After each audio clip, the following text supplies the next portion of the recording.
윤석열 인사참사 끝판왕 입에서 나온 그렇게 심한 말. 안종주 진단. 경악했다. 한 코미디언이 유행시킨 그렇게 심한 말을이란 말이 생각났다. 김문수 후보 이야기다.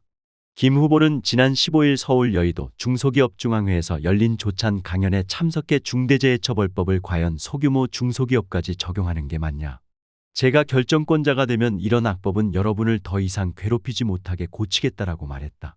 그는 이 중대재해처벌법과 함께 18일 열린 대선 후보 1차 방송토론회에서 노란봉투법도 악법이라고 강조하며 심지어 헌법에 위배되며 민법상의 모든 규정에도 맞지 않는다라는 비뚤어진 시각을 드러내 비판을 받고 있다. 필자가 경악한 까닭은 김문수 발언 내용이 시대착오적이며 그가 비록 짧기는 했지만 일국의 노동부 장관을 지낸 인사였기 때문이다. 또한 그가 오래전이기는 하지만 한때 노동운동 투사였기 때문이기도 하다.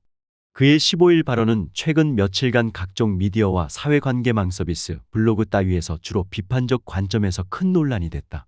또 노란봉투법 관련 발언은 18일 합동토론회에서 민주노동당 권영국 후보한테 호된 비판을 받았다.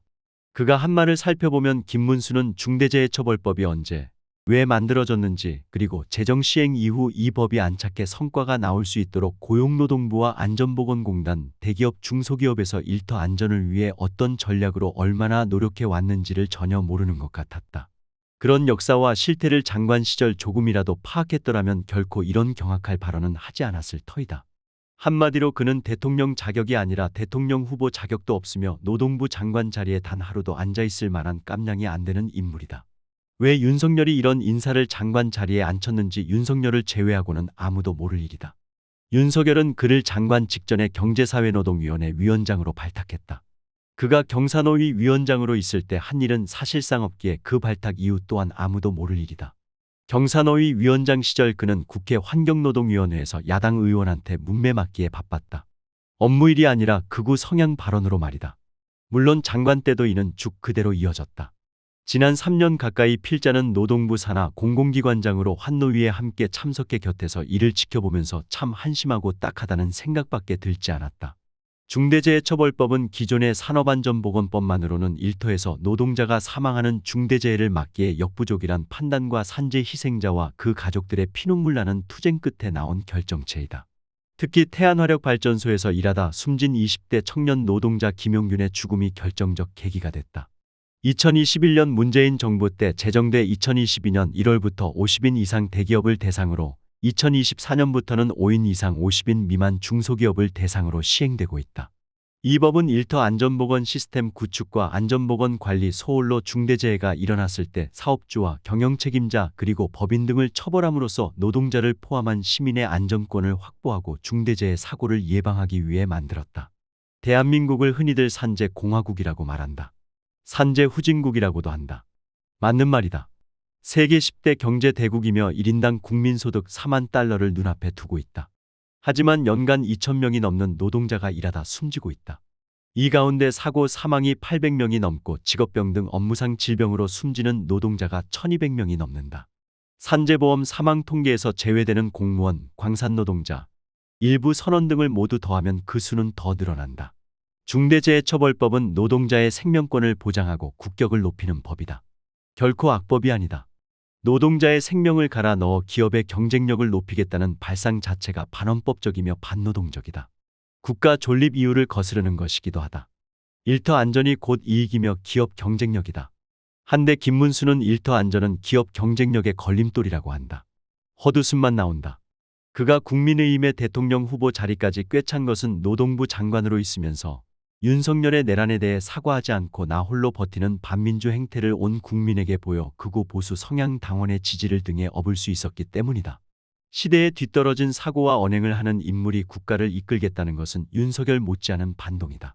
그는 지난 3년여 동안 수많은 정부 공공기관의 인력과 기업의 민간 인력, 전문가를 동원하고 막대한 예산과 비용을 쏟아부어 이제 산재 예방의 뿌리가 서서히 일터에서 활착하려는 때에 맞춰 반동의 언행을 보인다. 김 후보가 그토록 중소기업을 생각하는 마음이 깊었다면 노동부 장관이 아닌 중소벤처기업부 장관 자리를 달라고 윤석열한테 매달려야 하지 않았을까? 그는 무엇이 진정으로 중소기업을 위하는 것인지를 분간하지 못한다. 이 때문에 중대재해처벌법이 중소기업을 괴롭히는 법이라는 인식을 하고 있다. 김문수와 필자가 장관과 중대재해 예방을 전적으로 책임지는 유일한 공공기관의 장으로서 동거한 기간은 6개월가량이다. 그와 대면한 적은 딱 한 번이다. 김문수의 전임 장관과는 한 달에 2번, 많게는 서너 번씩 일선 현장과 회의 등에서 만나왔다. 하지만 김문수는 산재 문제에 관심이 없었는지 장관을 발판으로 대통령 후보 행보를 하느라 바빴는지 얼굴 보기는커녕 전화 통화조차 한 번도 하지 못했다.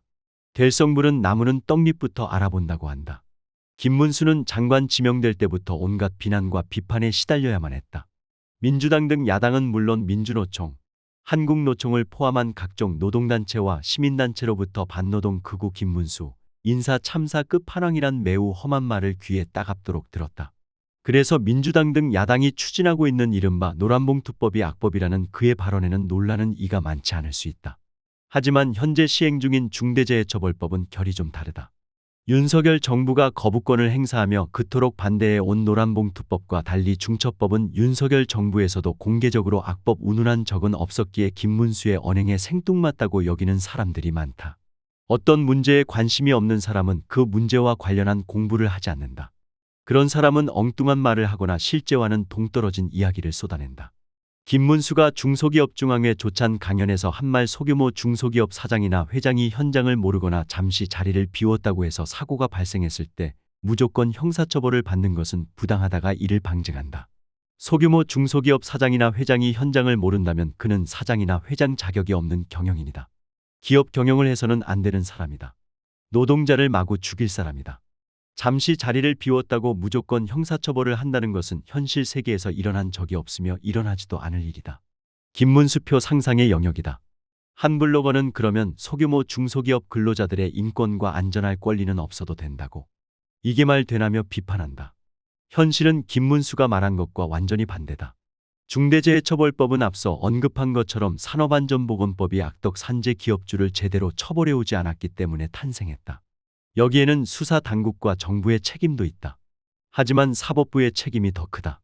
중처법이 시행된 지 3년이 훌쩍 지났지만 비슷한 문제가 벌어지고 있다. 무책임한 산재 예방 경영을 하다 중대재해를 발생시킨 최고 경영자를 그 무게에 걸맞게 단죄해야 함에도 사법부는 이전처럼 여전히 솜방망이로 처벌하고 있다. 그래서 노동단체와 유가족들이 크게 불만을 느껴 반발하고 있다. 노란봉투법. 정식 이름은 노동조합 및 노동관계조정법 일부 개정 법률안이다. 노동조합의 파업 등 쟁의행위로 인해 발생한 손실에 대한 기업의 손해배상과 가압류 청구를 제한하고 하청 관계에 있는 노동자에 대한 원청 기업의 사용자로서 책임을 확대하는 것을 말한다. 이 개정안을 두고 1차 후보토론회에서 김문수 후보와 이재명, 권영국 후보가 맞붙었다. 김 후보는 노란봉투법은 헌법에도 안 맞고 민법에도 안 맞는 법이다. 무리하게 밀어붙이면 우리나라에서 기업을 할 수 없다. 쟁의 요구가 계속 벌어질 것이다. 반드시 재고해야 하는 법안이라고 주장했다. 이 후보는 대법원 판례가 이미 인정한 법안이다. 국제노동기구도 인정했다. 노란봉투법은 당연히 해야 한다라고 밝혔다. 권 후보가 김 후보는 예전에는 노동운동의 상징이라고 하는데 헌법 33조 노동세권이 보장하고 있는 진짜 사장에게 교섭할 권리인 단체교섭권이 악법이라고 하느냐. 이 법이 악법이라니 도대체 노동부 장관을 어디로 해먹었느냐라고 비판하면서 공방이 가열됐다. 언론은 노동부 장관을 어디로 해먹었느냐라는 말을 제목으로 뽑았다. 뇌리에 각인될 만한 표현이다. 윤석열이 이런 말을 들었다면 경로했을 것이 분명하다. 권 후보에 대한 이런 비판은 앞서 필자가 노동부 장관을 하루라도 맡아서는 안 되는 인물이라고 평한 것과 일치한다. 노란봉투법도 알고 보면 일터 안전과도 연결된다. 장시간 노동 허용 여부도 일터 안전보건과 관련이 있다. 장시간 노동은 업무상 질병 사망률을 높인다. 사업주나 경영관리자의 생산 제1주의 사고방식도 노동자의 생명 안전과 관계가 있다. 일터 안전은 타협할 수 없는 가치다. 일터 안전은 노동자의 생명을 지키는 최후의 보루다. 일터 안전, 즉 노동자의 생명 보호 없이 기업은 지속 가능하지 않으며 대한민국의 미래도 지속 가능하지 않다. 이를 생각하지도 깨닫지도 못하는 후보는 미래 한국을 이끌 지도자가 될 수 없다. 대통령이 되겠다고 나선 후보들의 그렇게 심한 말을 들을 날도 얼마 남지 않았다. 그때까지는 유권자들의 인내도 필요하지 않을까 싶다.